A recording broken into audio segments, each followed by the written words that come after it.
Welcome to Baseball Biz. I'm Mark Carbett, your host, and with me is none other than Mr. Brandon Noway. How you doing today, Brandon?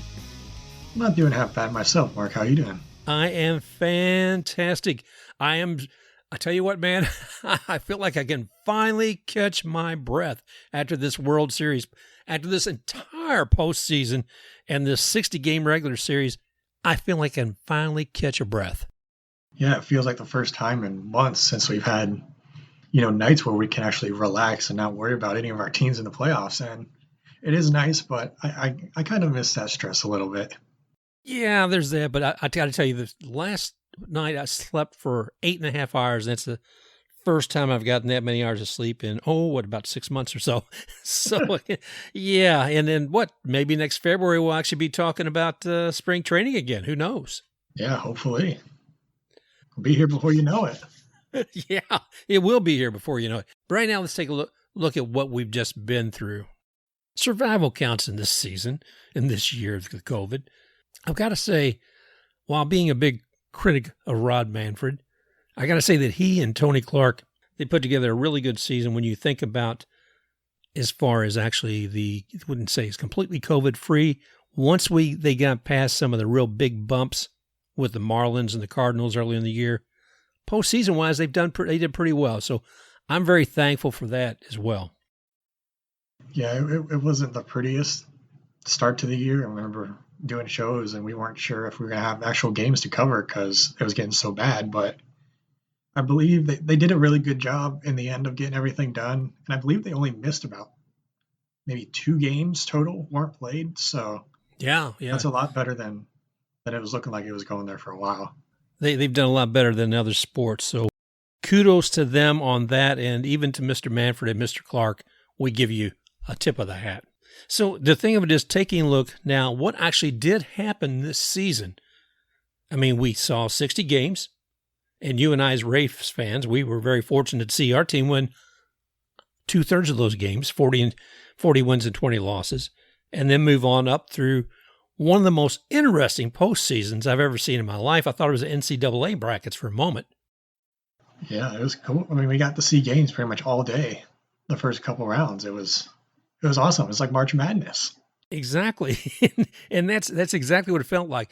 I understand that next year it sounds like Manfred is willing to look at some different kind of bracket system, so that it may not be what we saw this year with 16 teams.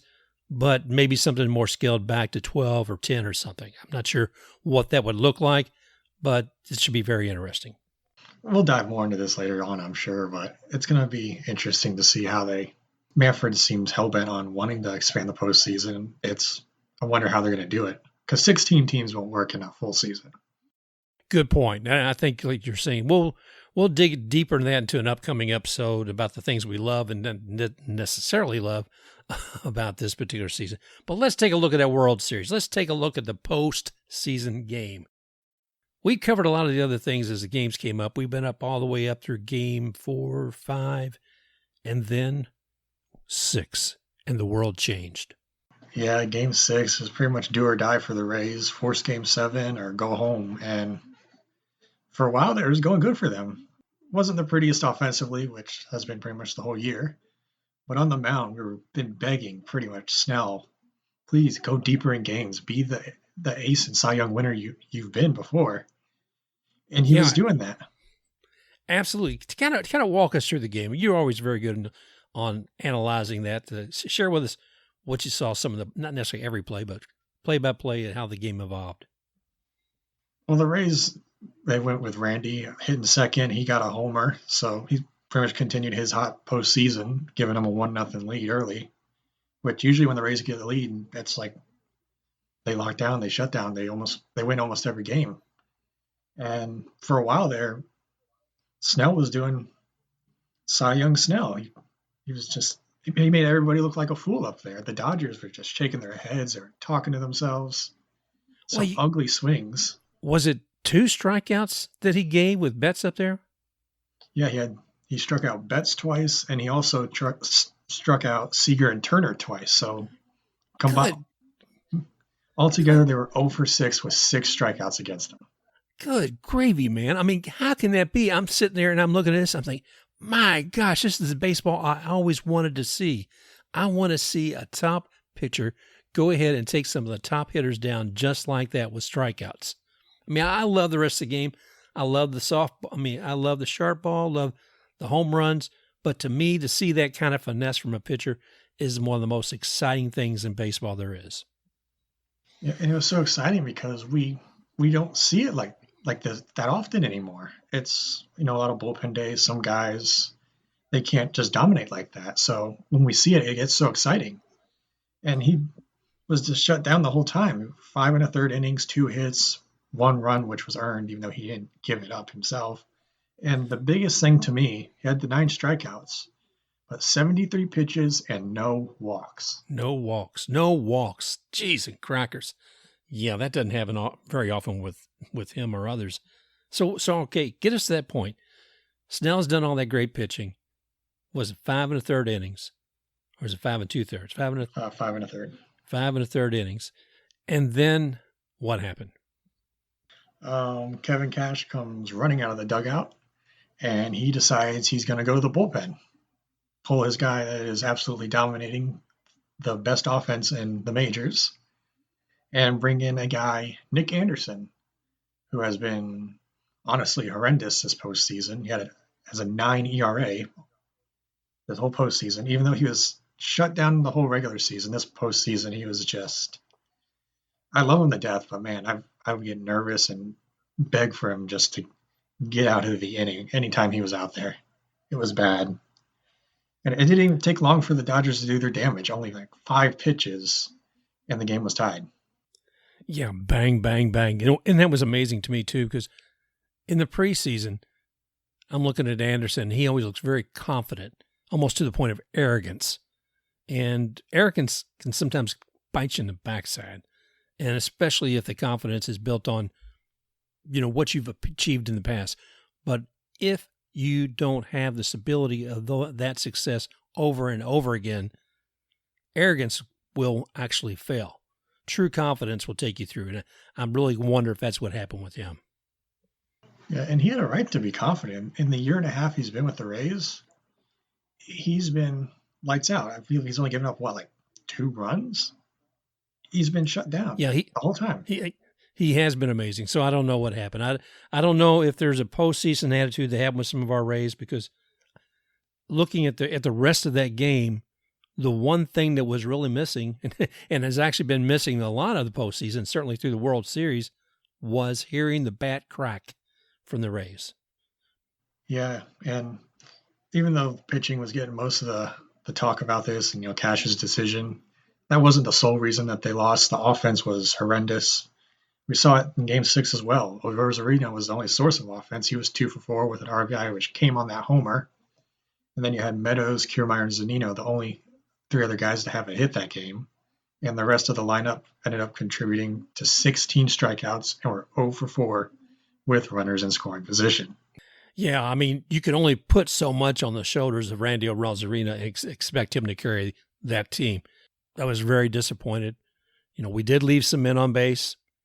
We did leave some men in scoring positions. I know that's a real bugaboo for you, and it is with me too. It's something that just absolutely runs a chill down my spine when we leave men on base.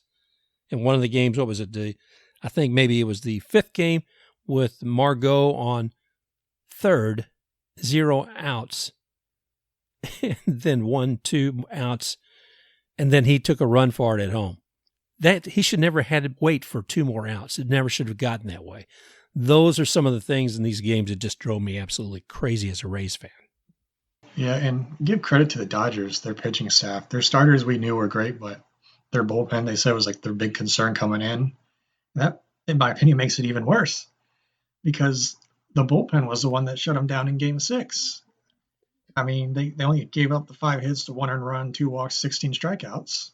And this is supposed to be a bad bullpen. Yeah. I guess the bad bullpen beats a bad offense any day. Oh, Brandon, I think you're definitely right on the mark there too. That's some sad stuff. But I want to stop and give kudos and credit to the Dodgers and Dave Roberts and his entire team. They did a fantastic job There's no taking anything away from that. Everybody has said for the entire year, the Dodgers are the team in baseball. And they proved that this past week. It seemed like they were just the better team, at least in my opinion. You could tell. And it was a really fun series. There was never really a moment where it was like one team would completely run away with it outside of the first, I believe it was game 1. Right. But as the series went on, it was still like really close, even though your team, like the Rays, like they would go ahead and then the Dodgers would go ahead and the Rays would go ahead again, or they'd tie it and they just leapfrog each other. And then ultimately one team would make a mistake and the other team would capitalize on it and they'd win the game. So it was a very entertaining series. And hopefully there are more entertaining ones like this in the near future. I hope so as well. I'm looking forward to that. It's never too early to start looking forward until next year. You know, we do have to take a look at philosophies and how people are doing things. And one of those I wanted to talk about, and you've done a good job of taking a look at analytics, trying to blend analytics with the moment. You know, there's analytics, there's a measurement, you know, you get out your slide rule, you get all that and you're measuring everything. But lo and behold, in the end, there's more than just analytics. There's what's going out there on the mound at that moment. There is a sense of energy on the field. But I'd like to hear a little bit more about what you have to say with what you've seen in analytics this year. Well, I'm one of those people that when you talk about analytics, first of all, you're a fool not to use it in some sense, because I believe if you're making big decisions like you are in the front office and even when you're making lineups and changes throughout the game, you should do your best to have the most information you possibly can. So I believe you need to have a balance of both the eye test, a gut feeling, and the numbers with the analytics. And, sometimes, it's impossible to say completely balanced. It's just human nature to trust one thing more than the other. At least in my opinion, the Rays are one of those teams where they depend so heavily on analytics to where sometimes it'll cloud their judgment. And for the most part, it does work. Like this year, we saw it. We saw it earlier this postseason. They pulled Charlie Morton after 5 1/3 as well. Yeah. In the ALCS. We talked about at the time, I didn't agree with it. I thought he should have gone a little bit longer. I don't think he should have gone a whole lot longer like Snell could have. But it ended up working for them. In this one, I thought it showed your point perfectly, to where the flaw with analytics is that it doesn't factor in the human factor, which is really important, to where you have a guy on the mound who is on top of the world in game 6, pitching the game of his life and has all the confidence he does in the world. And then you have the best offense on the other side in the Dodgers that are literally shaking their heads, wondering what can they do, because they're looking like fools up there. But the numbers will tell you third time through the lineup, the averages go up, which it does. You can just look at the numbers. But if you're watching that game, you don't have to be a genius to know that the dude on the mound is dominating and he can still go for a while, even if you believe in the pitch count stuff. I understand if it was like, hey, it's the third time through the lineup. We'll let you stay out there, but we're going to give you a little bit shorter of a leash. We're not going to give you like free reign because you've earned it. You've been dominant all night. But it really did backfire when they brought in Nick Anderson, who's been god-awful, like we said earlier in this game. Yeah. Or in the show. What'd you say his ERA was again at the postseason? I believe it was around 9. 9. That's what I heard. It's like, good gravy. So I'm okay. So looking at the analytics, you would say, how much more can it hurt if Snell lets another guy get on base? Even if he lets a run get in, how much more damage can he do compared to that, as opposed to putting in a pitcher with an ERA of 9?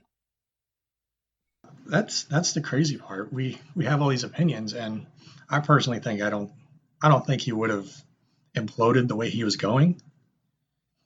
But for all we know, he could have imploded and given up 4 or 5 runs, and it could have been a runaway game. Or he could have stayed in there, and we could have seen one of the great pitching performances in World Series history, and it was a 1-0 win for the Rays. Who knows? Absolutely. I wonder if there is the ghost of Kirk Gibson with a Rays uniform in the dugout, and we could just bring him out because, I would say I think Kirk Gibson's still alive, but nonetheless, there's a Dodger in the past who came out who was in pain and could barely even walk out to the field, but he had in his spirit his mindset that he was going to go ahead and make a difference, and he did. He was one out there. I'm sure Vince Scully loved calling that game with Gibson making a big, the difference that won the game. Okay. We didn't have the bats, we just didn't have the bats. And I don't know what analytics can do about at the bat, but whatever it was, it didn't make it to that game. So I don't want to belittle what was done, because anybody wants to accuse Kevin Cash of something, shame on you, because guess what? Those Rays would never, ever, ever have made it all the way to the World Series without the management of Kevin Cash. You want to call him out on one call? If you want to give him grief and hell about, Mr. Snell, that's your prerogative. But if you have any good sense, you're going to also appreciate all that man has done for the Rays this year. And that's all I got to say about that. Yeah, and I'll admit it, that night I was one of those people thinking, fire this fool. What's wrong with him? But I've calmed down since then, and he does deserve a lot of credit for what he's done. He's not the traditional manager in the sense of things. He does more in that he does a great job of bringing the guys together and makes them, a team like we've talked about before. And that's just as important as decisions. And for every good thing he does, we'll give him credit. But every bad thing he does, we'll criticize him for it. And I do my best to be balanced with it. And be even-handed. If you do good, I'll say good. If you do bad, I'll say bad. So I do my best with that. But he does deserve credit for the good that he's done. I agree wholeheartedly. So, we say great to analytics, but also we hope that teams and managers everywhere also kind of take a sense of what's going on in the moment on the mound. And kudos to Cash, Eric Neander for the people he's brought into the Rays, and certainly to all those young men who did such a wonderful job this entire season. We salute you. But now that we've taken a look at Game 6 and the conclusion of the 2020 season at the World Series, there's all kinds of little stories evolving now and preparation, I guess, not just for February of 2021, but like winter meetings and everything else, long before those happen, there's conversations going on about potentially changing managers, also as far as who is going to be re-signed or who's going to be given assignment. Those are some of the things, what are happening with some of those players. Now, one I found especially interesting that's breaking today is the story that AJ Hinch, who's now fulfilled his basically his suspension for a full baseball year, he is looks like he may very well be the manager of the Detroit Tigers. Their manager retired, and Hinch, who did a pretty good job with the Astros, actually a very great job. And I guess some could say how much of that was him doing a great job and how much of that was a bang on the trash can. I don't know. But he's good enough, I think that the Tigers would certainly, grow with that. A funny thing I saw on Twitter earlier, I apologize if I'm getting this wrong, but when he was hired by the Astros, they had the worst record for 4 straight years. Yeah. And then they ended up drafting big name guys and bringing them up through the ranks quickly, and they built themselves into a championship contender. And the Tigers have been a very bad team the past 4 years. I believe they've been last place the past 4 years, and they have a lot of people say is a strong farm system. So maybe a bright spot there for some Tiger fans, as long as you don't like trash cans. Yeah. Well, I look forward to it. Now, I saw that Eric Neander has not offered options to Charlie Morton or Mike Zunino just yet. He's saying quite clearly that it isn't a matter of not wanting them back. It's a matter, I think, of actually sitting down, negotiating, what price that's going to be with an upcoming year. And whether or not people like Charlie Martin want to actually continue with ball at all. Because when he first came here, he said, well, I'm going to do 2 more years and then I might be out. Yeah, there's a lot of things way over my head on the business side of baseball. There's that with the money situation, and they don't know how the financials will be impacted because of everything that's happened this year, the shortened season. Another thing is that the great Steve Carney pointed out is that they also have to take all the guys currently on the 45-day IL and put them back on the 40-man roster by Sunday. Wow. Or else they could have some problems there as well. So that was another factor that he brought up as well. So let me ask you then, Brandon, are there any other changes that you know of? Is there anybody who's possibly leaving the Rays? This one kind of surprised me because I thought he was a really good catcher. I thought he'd be around for another few years. But Michael Perez, they also put on waivers, and he was claimed by the Pirates. So that one kind of surprised me because I liked Perez, to be honest. I thought he was a good catcher. Yeah, I did too. I was kind of surprised to see him go. And then who do we have behind him? Kevin Smith, I believe. And I even seen somebody who was projecting the idea that Zunino might come to the Tigers. I think that was more wishful thinking. Yeah, there's a lot of things going on. Zunino and Morton, they said they're open to continuing talks with them, bringing them back because of the finances. Also, Charles Rowe, Andrew Kittredge, and Kevin Smith, they were put on waivers, but they were cleared, and now they're free agents. And the Rays are continuing talks with those 3. And that comes courtesy of Mark Topkin. Well, I'm Mark Carbon. I'm here again with Mr. Brandon No Way, and we want to thank you all for participating with us throughout this entire MLB postseason and the World Series. But we will continue to be with you every week covering what's going on with baseball. And as we said a moment ago, looking at minor league baseball, looking at all the trades that may be happening, looking at people who've been designated, some who are going to be moving from one team or another. Those are some of the things that we're going to be doing here in the future. So, Brandon, I want to thank you again, man, here today for being here. Well, thank you for bringing me back. It's always a fun time. So thanks, everybody, for listening to us, and we'll be back next week. And remember, you can find us on Apple Podcasts, Google, Spotify, iHeartRadio, and many others. You can also find us on Twitter at TheBaseballBiz and Brandon at TheSportsBlitz1.